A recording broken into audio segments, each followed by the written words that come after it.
যে এইরকম একটা অরাজকতা থাকাটা কারো কারোর জন্য লাভজনক। যেমন যেমন তাহলে আপনি এইভাবে কি নির্বাচন হতে পারে? ফলে নির্বাচনটাকে যারা প্রলম্বিত করতে চান, দীর্ঘায়িত করতে চান বা দীর্ঘদিন পরে করতে চান, তাদের জন্য এটা একটা জিনিস তৈরি হবে। তার মানে যারা নির্বাচন দীর্ঘায়িত করতে চায় তাদের সাথে সরকারের অবস্থানের মিল আছে। জি রতন ভাই, মব কালচার চালু থাকলে কার লাভ? ধরুন আমরা যে গণতান্ত্রিক ব্যবস্থার কথা বলি, সেই গণতান্ত্রিক ব্যবস্থায় তো গণতান্ত্রিক আইনের শাসন দরকার। শুধু আইনের শাসন হলে হবে না। আইনের শাসনের কথা বলে আগে সেটা বলে যে র্যাবের শাসন ছিল, এখন সেটা মবের শাসনে রূপান্তরিত হয়েছে। দুটাই উদ্দেশ্য কিন্তু এক, জনগণের মুখটাকে বন্ধ করে রাখা। কেন জনগণের মুখটা বন্ধ করে রাখার প্রয়োজন হয়? অভ্যুত্থানের মধ্য দিয়ে তো জনগণ কথা বলতে চেয়েছিল, কিন্তু কথা বলতে চেয়ে মানুষ তো প্রশ্ন করতে শিখেছিল যে যে কাজ করেছিল গত 15 বছর তা যদি অন্যায় হয়, তা যদি অগণতান্ত্রিক হয়, সেই কাজ করলে এখন কি তা গণতান্ত্রিক হবে? এই প্রশ্ন তো মানুষ করতে চাইবে। মানুষ তো এটাও করতে চাইবে, লুটপাট দুর্নীতি করা যদি মানে অবৈধ হয় এবং তার বিরুদ্ধে মানুষ যদি ক্ষুব্ধ হয়, এখন যদি লুটপাটের খবর শুনি তাহলে মানুষ কি ক্ষুব্ধ হওয়ার অধিকার রাখে না? কিংবা যদি নির্বাচনটাকে নিজের মতো করে করে নেওয়ার কারণে আগের সরকারকে আমরা অগণতান্ত্রিক ফ্যাসিস্ট বলি, এখন যদি নিজের মতো করে নির্বাচন করে নেওয়ার কেউ পরিকল্পনা করে, তাহলে সেও কি একই দোষে দুষ্ট হবে না? ফলে এই প্রশ্নগুলোই কিন্তু গণতন্ত্রের প্রাণশক্তি। এটার মধ্যে দিয়ে কিন্তু শাসক গোষ্ঠী সবসময় সে প্রশ্নের মধ্যে থাকে বলে সতর্ক থাকে, সচেতন থাকে এবং কখনো কখনো সে স্বেচ্ছাচারী হতে বাধা পায়। শাসক গোষ্ঠীর হাতে তো সব থাকে, পুলিশ থাকে, আর্মি থাকে, কখনো কখনো তার প্রশাসন থাকে এবং কখনো কখনো বিচার বিভাগও থাকে। তারপরে শাসক গোষ্ঠী কেন শেষ পর্যন্ত পার পায় না? কারণ সংগঠিত জনগণ এই সমস্ত শক্তির চেয়েও বেশি শক্তি রাখে। যে কারণে শাসক গোষ্ঠীর দুটো কাজ করে, যে জনমতটা শাসক গোষ্ঠীকে প্রশ্ন করে, সেই জনমতটাকে যদি একটু বিভ্রান্ত করে দেওয়া যায় অথবা তাদেরকে যদি উত্তেজিত রাখা যায়, তারা যেন উত্তেজনার মধ্যে সঠিক প্রশ্ন এবং সঠিক উত্তরটা খুঁজে না পায়, এটাও কিন্তু পরিকল্পিতভাবে করা যায়। এই জন্য নোয়াম চমস্কির একটা দারুণ এই ব্যাপারে আছে, গবেষণামূলক লেখাই আছে যে কিভাবে কখনো কখনো ক্ষমতায় থেকেও আপাত উচ্ছৃঙ্খলাটাকেও পরিকল্পিত উচ্ছৃঙ্খলতার দিকে নিয়ে যাওয়া হয়। তা আমরা সেটাই দেখি। মব কালচার হতো না এতদিন পর্যন্ত, চলতো না এতদিন পর্যন্ত যদি রাষ্ট্র এখানে ভূমিকাটা পালন করতো। তাহলে কি এটা বুঝতে হবে যে রাষ্ট্র কখনো কখনো প্রশ্রয় দিয়ে যাচ্ছে? রাষ্ট্র কেন ভূমিকা নিচ্ছে না? ভয়ে, নাকি তারা চাইছে এরকমটা হোক? ভয়ের চাইতেও বড় কথা হচ্ছে যে এইরকম একটা অরাজকতা থাকাটা কারো কারোর জন্য লাভজনক। যেমন তাহলে আপনি এইভাবে কি নির্বাচন হতে পারে? ফলে নির্বাচনটাকে যারা প্রলম্বিত করতে চান, দীর্ঘায়িত করতে চান বা দীর্ঘদিন পরে করতে চান, তাদের জন্য এটা একটা জিনিস তৈরি হবে। তার মানে যারা নির্বাচন দীর্ঘায়িত করতে চায় তাদের সাথে সরকারের অবস্থানের মিল আছে, একটা মিল আছে। দ্বিতীয় আরেকটা আছে, যেটা শামীম ভাই খুব দারুণভাবে বলেছেন, যে কখনো কখনো অতীতের শাসনের লেজিটিমেসি দেওয়ার জন্য এরকম হতে পারে, যে তাহলে আগে আর কি খারাপ ছিল। এখন অনেকেই সমালোচনা করলেই তো ফ্যাসিস্টের দোষর বলে ফেলে, শক্তির পক্ষে এসব হচ্ছে হয়ে যায়। অনেকে তো এখন বলে না যে এই বর্তমান সরকারের সমালোচনা করলেই বলবেন যে আপনারা তো হচ্ছেন আবার ফ্যাসিস্টের দোষর। কিন্তু এই কাজগুলো করার মধ্য দিয়ে কিন্তু আলটিমেটলি কী হয়? আলটিমেটলি এটাই হয় যে 14 সালে যেরকম নির্বাচন হয়েছে এবারও কি তাই হবে? আচ্ছা, কেউ যদি বলে 400টা সিটের মধ্যে 300টাই তারা পাবেন যারা এখন দলটা রেজিস্ট্রেশনই করেন নাই, তারাও যদি এটা বলেন, তখন তার যদি সমালোচনা করেন আর তার কারণে যদি আপনার বিরুদ্ধে মব থাকে, তাহলে আপনি দুটো কাজ করবেন। প্রথমত ভয় পেয়ে চুপ করে থাকবেন, অথবা আপনিও কোনো না কোনোভাবে মবকে জাস্টিফাই করতে গিয়ে গণতন্ত্রের যে প্রাণসত্তা সেটাকে ধ্বংস করবেন। এখন অনেকে বলে না যে হ্যাঁ এই কারণে মব জাস্টিফাইড। আসলে মব তো জাস্টিফাইড না, জাস্টিফাইড হচ্ছে মুভমেন্ট। আর মব হচ্ছে ওই মুভমেন্টকে আমরা গুলিয়ে ফেলছি এবং মবকে আমরা ওই মুভমেন্টের অধিকার হিসেবে দেখছি। তাতে করে হয় কি, মুভমেন্টের যে নৈতিকতা থাকে সেটা নষ্ট হয়ে যায়। যে কারণে দেখুন, সেই দিন পুলিশের গুলির সামনে দাঁড়াতে যে ছেলেটা ভয় পায়নি, আজকে সে টাকার প্যাকেটের কাছে মাথা নত করছে। অথবা এমন এমন খবর বেরিয়ে আসছে যে খবরটা দেখলে মনে হবে যে এই ছেলে মেয়েরাই, তারা না জীবনের ঝুঁকি নিয়ে রাস্তায় নেমেছিল, তাহলে আজকে কেন তারা এই পথে পা বাড়ালো? ফলে এগুলোকেও বিবেচনা আমাদের করতে হবে। তা সবচেয়ে বড় কথা, যদি একটা গণতান্ত্রিক সংস্কৃতি আমাদের গড়ে তুলতে হয় তাহলে মব সংস্কৃতির বিপক্ষে দাঁড়াতে হবে। রাষ্ট্র তো শুধুমাত্র পুলিশ না, রাষ্ট্র মব সংস্কৃতির ব্যাপারে আমরা রাজনৈতিক বক্তব্য সমালোচনা দেখি, কিন্তু কোন রাজনৈতিক শক্তি বা পক্ষ কি খুব কার্যকরভাবে মবের বিরুদ্ধে রাস্তায় নেমেছে? দুটো রাজনৈতিক শক্তি দুভাবে নামতে পারে। একটা হলো সে তার কর্মীদেরকে দিয়ে জনগণকে প্রভাবিত করতে পারে, আর একটা হতে পারে রাষ্ট্র এবং প্রশাসনকে চাপ দিতে পারে, জনগণ রাষ্ট্র এবং প্রশাসনকে চাপ দিতে পারে যা হচ্ছে তা ঠিক নয়।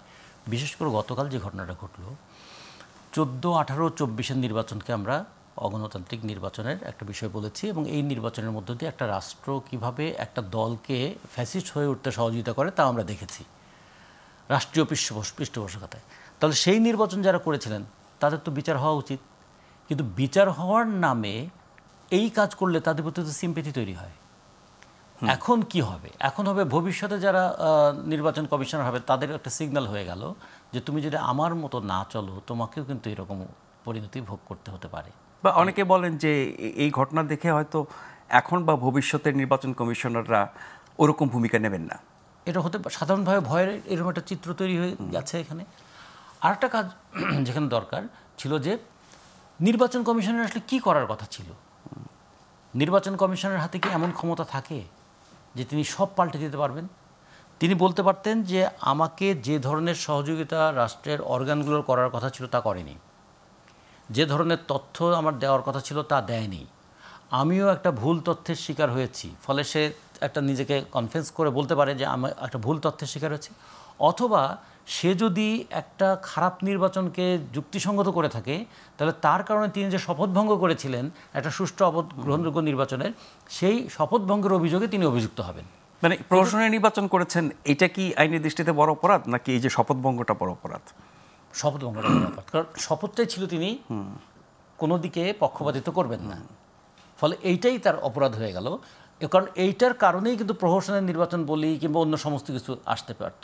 ফলে একই ঘটনায় দুইজনের বিচার কিন্তু একরকম হবে না, কারণ যার দায়িত্ব যত বেশি তার বিচারটাও তত বেশি সফিস্টিকেটেড হওয়া উচিত, আর যার দায়িত্ব যত কম তার বিচারটা তত ক্রুড বা রুড হলেও চলে। যখন প্রধান নির্বাচন কমিশনার, যিনি একজন সাংবিধানিকভাবে যে পদটা আছে এবং যিনি বোধহয়, আমি যদি ভুল না করি, তিনি বোধহয় সুপ্রিম কোর্টের বিচারপতির সমান, বিচারপতির সমান, তাকে অপসারণ করতে হলে সুপ্রিম জুডিশিয়াল কাউন্সিল দিয়ে অপসারণ করতে তাহলে হবে। এই পদমর্যাদার যিনি, তাহলে তাকে তো বিচার করতে হবে সেই রকম একটা সফিস্টিকেশনের জায়গায় যাতে পরবর্তীতে কেউ আসলে বলে যে এখানে পান থেকে চুন খসলেও কিন্তু আমি আদালতের কাছে যেতে বাধ্য হব। তো এইটা না করে তাকে যে আজকে জুতাপেটা করা হলো, এটার মধ্য দিয়ে তিনি যতটা অপমানিত হয়েছেন তার চেয়ে বেশি অসম্মানিত হয়েছেন কিন্তু সাধারণ মানুষ। সাধারণ মানুষ কিন্তু এটা দেখতে চায় নাই। সাধারণ মানুষ অন্য সব দিক বাদ দেন, একজন বয়স্ক মানুষের গায়ে হাত তোলাটাকেও পছন্দ করে না। ফলে সেই সাধারণ মানুষ হয়তো কিছুই বলবে না, কিন্তু তারা এই কাজটাকে যে পছন্দ করে নাই, এটা আপনি দেখেন ইতিমধ্যে সবাই যে বলতে শুরু করলো আমরা এটা চাই নাই, আমরা এটা করতে চাইনি, তার মানে তারাও পাঁচটা বুঝতে পেরেছেন। তো যদি এখন নৈতিক জায়গা থেকে আমরা বলি, যদি আপনারা এটা না চেয়ে থাকেন তাহলে রাষ্ট্রকে শুধু বিবৃতি দিয়ে দায়িত্ব শেষ করবে? বারবার তাই করছে, তার মানে হচ্ছে যে রাষ্ট্র বিবৃতি দিয়ে শেষ করছে, কঠিন কঠোর হচ্ছে না। তারা চাইছে এরকম পরিস্থিতি তৈরি হোক, নির্বাচনের পরিবেশ যাতে বিঘ্নিত হয় এবং নির্বাচন পিছিয়ে যায়। বিষয়টা কি এরকম সহজ হিসাব? সহজ না হলেও এটা একটা সাধারণ, মানে অনেকটা হয় না যে করোলারিতে একটার প্রসঙ্গে আরেকটার প্রসঙ্গে আরেকটা মেলালে অনেক রকম এরকম হয়ে যায়, এবং কেউ কেউ তখন বলতে পারবে যে পরিস্থিতি ভাই এতে করে তো নির্বাচন আসলে করা যাবে না। বিএনপি তো দ্রুত নির্বাচন চায়। এই কে এম নুরুল হুদার ঘটনাটি বিএনপি কর্মীরা ঘটিয়েছে, যেটি গণমাধ্যমে এসেছে খবর, এবং তারাই মামলা করেছে সাবেক 3 নির্বাচন কমিশনার সহ 24 জনের বিরুদ্ধে। বিএনপি এই অবস্থায় এসে এই উদ্যোগ নেওয়া, এই পরিস্থিতি ঘটানোর উদ্দেশ্য কি থাকতে পারে? আমি কালকে কয়েকজন বিএনপির নেতার সঙ্গে কথা বললাম, তারা সবাই বললেন যে তারা খুবই দুঃখিত, মর্মাহত, এবং তারা মনে করেন এটা তাদের দলের কর্মীরা করেনি এবং এটা একটা সুষ্ঠু বিচার তারা চেয়েছেন। আমি মনে করি বিএনপির দিক থেকে সে ব্যাপারে স্পষ্ট যাদেরকে ছবিতে দেখা গেছে তারা ওই স্থানীয় পর্যায়ের একটা ব্যবস্থা বিএনপির করা উচিত। এই কারণে শুধু তারা আমাদের কর্মী নয় এটা বলাই যথেষ্ট নয়, এটা বলতে হবে। এখন যে কথাটা হলো যে 9 মাস পরে যখন তাদের বিরুদ্ধে মামলা হলো, তখন মামলার আসামি হিসাবে বা অভিযুক্ত হিসাবে, আসামি না বলে তাকে যে অভিযুক্ত করা হয়েছে, ভূমিকাটা ছিল পুলিশের। কেন সেখানে অন্য কেউ গিয়ে ভূমিকা পালন করতে চাইলো বা অন্য কেউ ভূমিকা পালন করতে পারলো, এটাও একটু দেখা দরকার। তাহলে কি এই দাঁড়ালো যে আচ্ছা মামলা করলেই কি আবার কাউকে অ্যারেস্ট করতে হবে? মামলা করলেই অ্যারেস্ট করতে হবে কিনা এক, 2 নম্বর হচ্ছে যে অ্যারেস্ট করার কথা পুলিশের, সেই দায়িত্ব আপনি পালন করব কেন? সেটাও প্রশ্ন থাকা উচিত। তাহলে কখনো কখনো জনগণের হাতে এইটুকু অধিকার থাকে, সে কোনো একজন অপরাধীকে ধরে পুলিশের কাছে সোপর্দ করতে পারে যদি সেই অপরাধী বিপজ্জনক হয়ে ওঠেন। তা না হলে তো এটা পুরো অধিকারটাই হচ্ছে ধরে পুলিশের সোপর্দ করা আর ধরে এইভাবে প্রকাশ্যে অপমান করা, অনেকে বলতে পারে যে ধরে নিয়ে যাওয়া, তাহলে কি হয়, ধরে নিয়ে যেতে পারেন, এটা পারেন, কিন্তু তার সঙ্গে যে আচরণটা করা হয়েছে এটা মানবিক আচরণের পরিপন্থী, এটা গণতান্ত্রিক রীতি সংস্কৃতির পরিপন্থী, এবং এটা একটা দায়িত্বপূর্ণ পদে দায়িত্ব অবহেলা করার কারণে কাউকে যদি অভিযুক্ত করা হয়, তার জন্য যে বিচারের সুনির্দিষ্ট মানদণ্ড আছে সেটাকেও ব্যাহত করছে। আর চতুর্থ যে জিনিস, মানুষের মধ্যে এমন প্রবণতা তৈরি করে ফেলছে যে এইরকম কাজ সবার সঙ্গে করা যায়। যেমন করে স্কুলের প্রধান শিক্ষককে অপমান করে শিক্ষা প্রতিষ্ঠান থেকে বের করে দেওয়া যায়, যেমন করে একজন কলেজের প্রিন্সিপালকে অপমান করা যায়, যেমন করে একজন অধ্যাপককে লাঞ্ছনা দেওয়া যায়, ঠিক তেমন করে এটাও করা যায়।